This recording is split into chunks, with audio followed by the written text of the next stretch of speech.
What's going on, Tsunami fans? Welcome to a brand new podcast joined by the head coach, the GM of your Coastal Tsunami. This is the Making Waves podcast. Brad Wingfield, my guest. Brad, how's it going?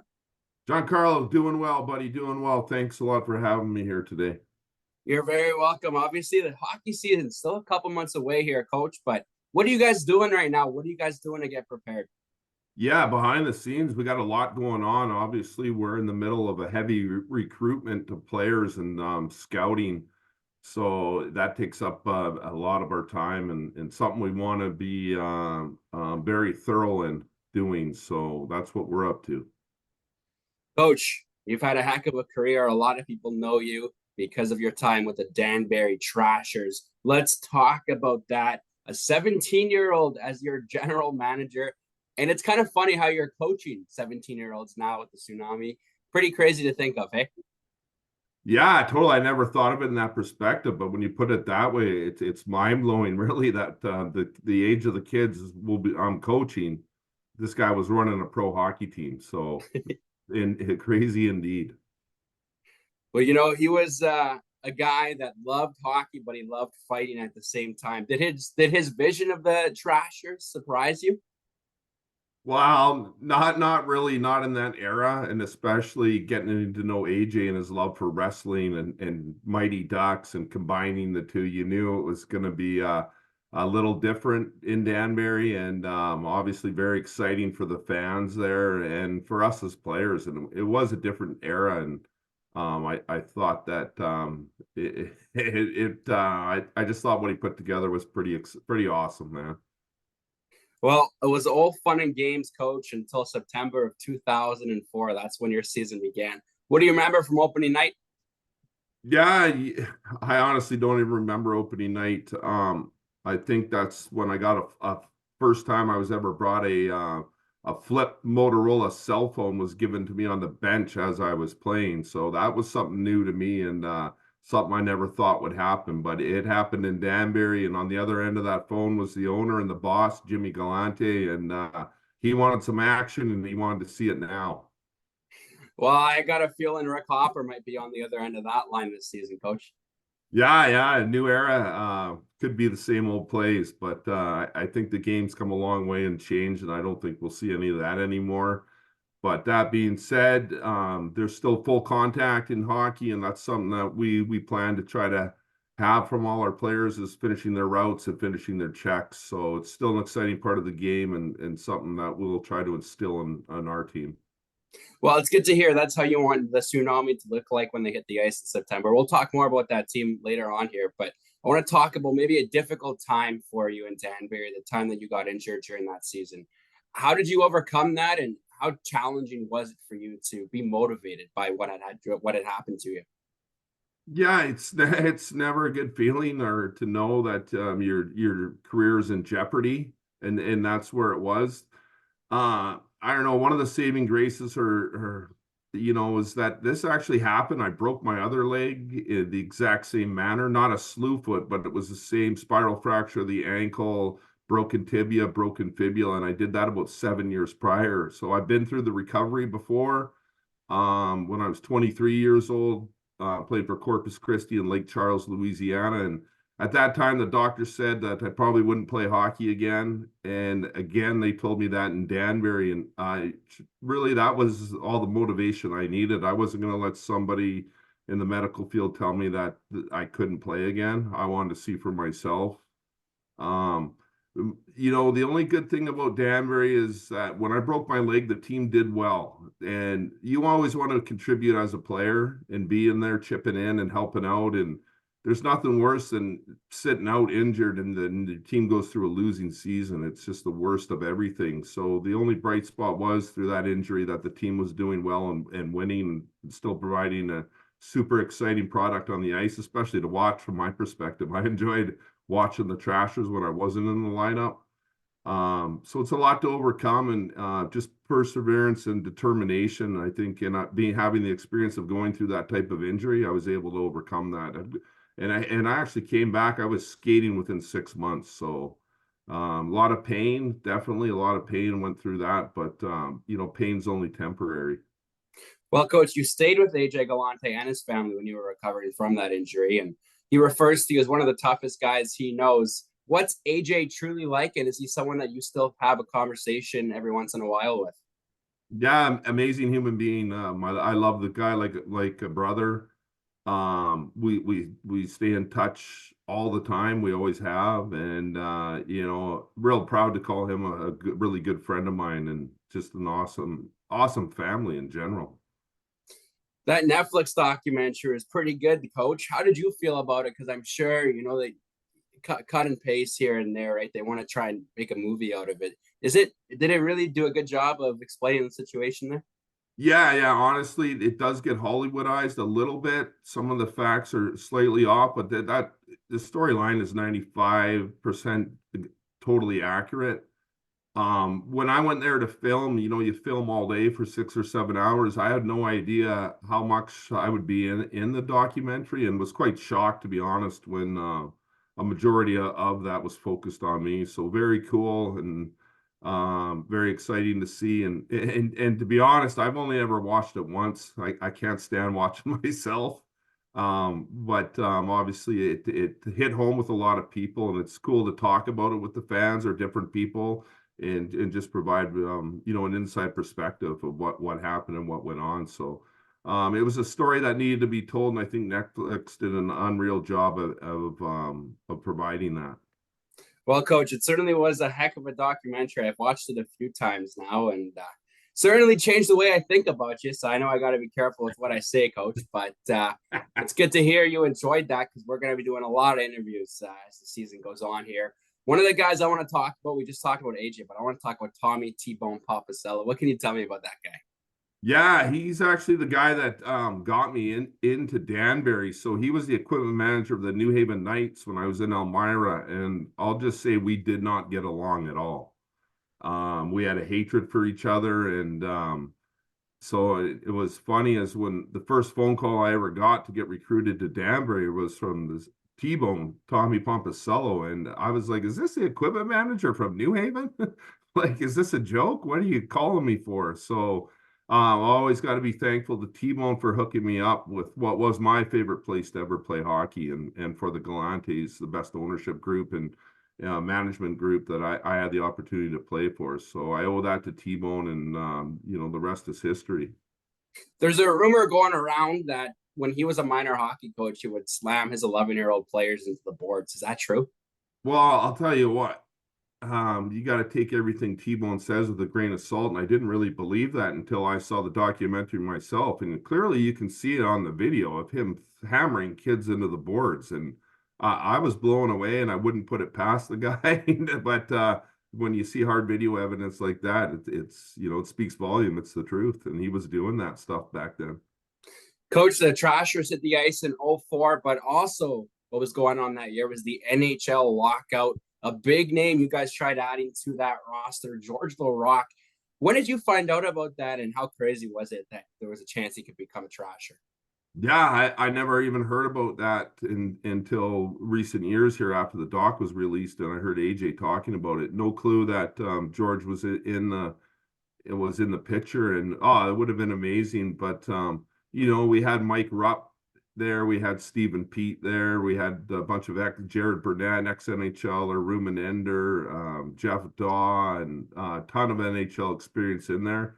Always exciting when they can add those guys, and it would have been amazing to get to know George and be a teammate of his. Well, from pulling fire alarms to stealing the opposing goaltender's pads, what other crazy stints did you guys do? Keep it PG here, coach.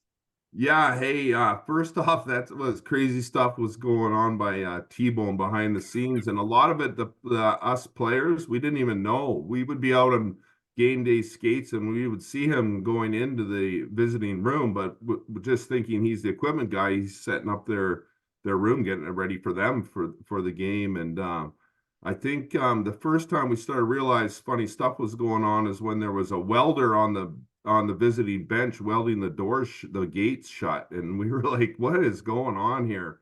And then T-Bone would show up with the welders, and you figured something no good was going on. And it was always a laugh with the players, and we didn't really know the whole extent of what he was doing, but that came out in the documentary, and it's true. This guy was messing with the other team nonstop. Is that what you're going to be looking for in your next equipment trainer? Well, I don't know about that because obviously you can see that Richard Brissell, the commissioner of the UHL, suspended and banned Tommy Pompicello from being the equipment manager, being near the Trashers in the UHL. So I don't think we want to go that far, and we don't want to lose our equipment manager. Starting up a new team here, we want to keep everyone in place. Let's move forward 18 years here, Coach. The first time I met you, October 2022, the Chilliwack Jets and North Vancouver Wolfpack playing at the Sunshine Coast, a showcase series. The first taste the Sunshine Coast got of PJHL hockey. What a crazy weekend that was. What do you remember about it? Yeah, it was just an exciting time, and I was really impressed. I hadn't seen a PJ game in years, and the level of play was awesome. And I was really proud of the community for the way they supported those games, and they came out in bunches. They had that arena jam packed at the GAC, and just an overall outstanding experience just to look from the outside in, and obviously got all of us excited that if we do this right, and it looked like that we'd one day get a franchise here ourselves. So very exciting times. Was it the first time you got a chance to watch PJHL hockey? And if it was, what did you think about the product on the ice? Yeah, actually, I played for the Port Coquitlam Buckaroos as a 16-year-old, so I have not seen a PJHL game since I was 16. So, yeah, long time ago. And I had been watching the VIJHL, and it's honestly today's game, the PJ, the VI, the KI.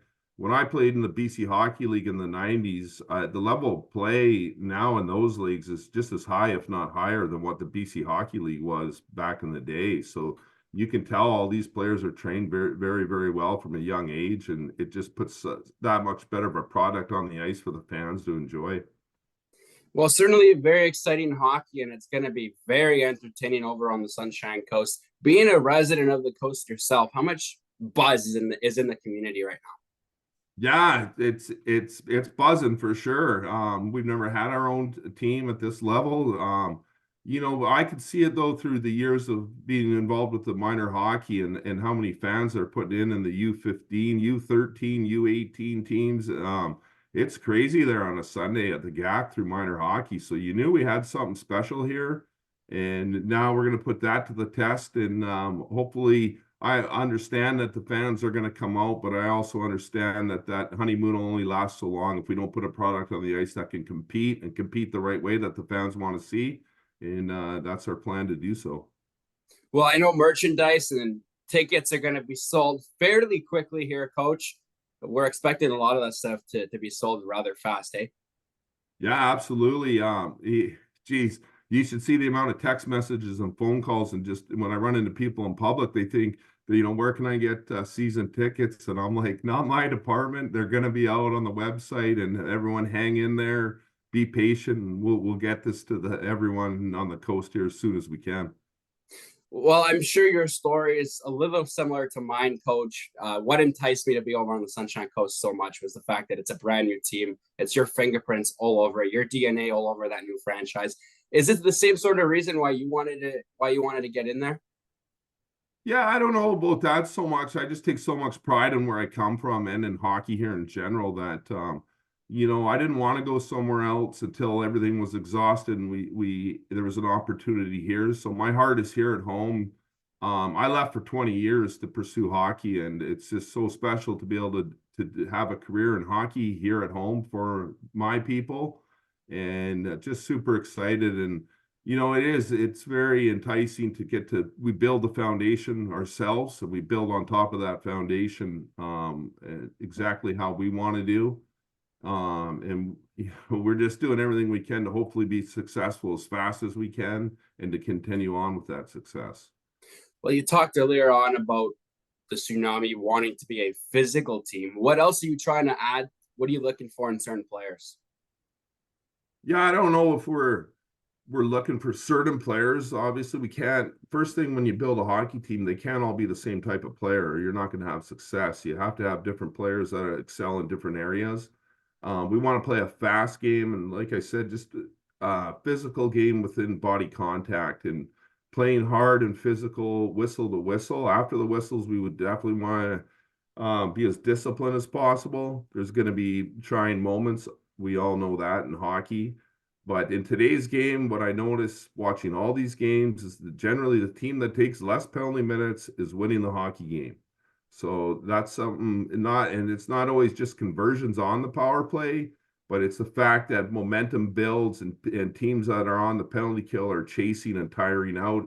You can't get all your players in because they're not all on the kill. And it's evident to me that the team needs to take less penalties than other teams majority of the time for us to have success. And that's doesn't mean we cannot play hard and finish our checks and stand up for each other. So it's just doing it the right way, and it's a fine line that I'm sure we'll need some adjusting to, and at times it'll be trying, and at times it'll work. So that's the message I'll be sending. We obviously want to be a fast team that moves pucks up north, so we're skating downhill, and downhill is obviously towards the offensive end with the puck. So there we go. We'll see how we can see how it goes. Coach, I'll ask you one more question here about the PGHL, then we'll jump back into Danbury. You mentioned earlier you are a Port Coquitlam Buckaroo alum. How special, what's it going to feel like for you to be back in that community as a coach of the visiting team? Yeah, it's going to happen. Obviously, with the Trailblazers coming in, and honestly, it's so far disconnected. Like it's been over 30 years, so it's going to be special to be on the bench with the Tsunami in any building that we play in, including our own, and also on the road. So take great pride in Coast hockey and Tsunami hockey. Last weekend was a heck of a weekend for you and your family, going back to Danbury and your name being added to their wall of honor. Coach, what does that feel like? Yeah, it's kind of surreal. It's something I never really thought of, and obviously it's a great honor to be recognized, and having an opportunity to mingle with all the fans and with the signing the autographs and taking the pictures is it showed me that I had an impact on the community, and that I was special to them, and obviously that's a great feeling, and 56 games to make an impact like that. I'm very proud of that. So very cool experience. And yeah, it was an exciting time for Sarah, my wife, and I. Talk to me about that photo that they made up for you. Yeah, it's actually a painting. So it's there's a sports artist named Danny Granger, and he created that for the Galantes to give to me. And it's I can't call myself beautiful, but he made me look good in that painting, and I'm proud of that, and definitely looking forward to hanging that in my office on my office wall when it gets here. And it's also my understanding that they sold out of all the Wingfield merch that they had that weekend. Yeah, it's unfortunate because I had a lot of requests to bring back the extra Danbury Trasher Wingfield T-shirts, and I was promised by AJ that anything left over that he would give to me to bring home to friends and family and whatnot. And yeah, it's just part of it. We're happy they sold out, and yeah, very cool to see they all went. AJ had you on his podcast. What was that like? Yeah, talking trash, man. It's always good talking to AJ. He's a really bright mind, at hockey mind, and sports in general. So check that out, Talking Trash. It's going to come out next Sunday. And again, I'm in the heat of the moment doing it, so I don't even know. I haven't listened to it. We'll see how I did. What are the chances we see AJ and the Galante family up on the coast for a regular season or playoff game? Yeah, you know what? AJ Galante wants to be at our home opener, and when that is in September, he wants to bring Daniel Amesbury, Diamond Hands, who's actually a native of Maple Ridge, and he played for the Ridge Meadow Flames for 4 seasons, so he's PGHL alumni. So I hope to have those two guys out here for the home opener in September. That'll be exciting if we can get them. Wrapping things all up here, Coach, and speaking about your hockey career with Danbury and now being the GM and head coach, it's truly come full circle for you. Yeah, it's I got to pinch myself every once in a while, and I always knew as a player I was already into coaching, development camps and summer hockey schools and all that stuff. But to actually be the head of the hockey department of a junior franchise is it's a great honor to me, and something I'm going to take great pride in, and it's a huge responsibility. I understand that, and I'm up for the challenge, and I'm so looking forward to it. This chapter of my life, and to be blessed as a professional player for years and years, and now have a second opportunity at chasing down a dream as being a head coach and GM. It doesn't really get better than that, and I'm honored. He's the head coach, he's the GM, and he's honored to be on the Tsunami bench come September. Coach, thank you very much for taking the time to speak with me. Episode 1, we kicked it off with a bang. We had you on the show. Looking forward to a lot of more memories moving forward. Hey, Giancarlo, it's always my pleasure to work with you, and I'm looking forward to that as well. So don't kid yourself. You're one of the best in the business, and we're going to have a bright future. So let's go, kid. There we go. He's the GM. He's the head coach, and he's Brad Wingfield. We'll be back with episode 2 dropping next week.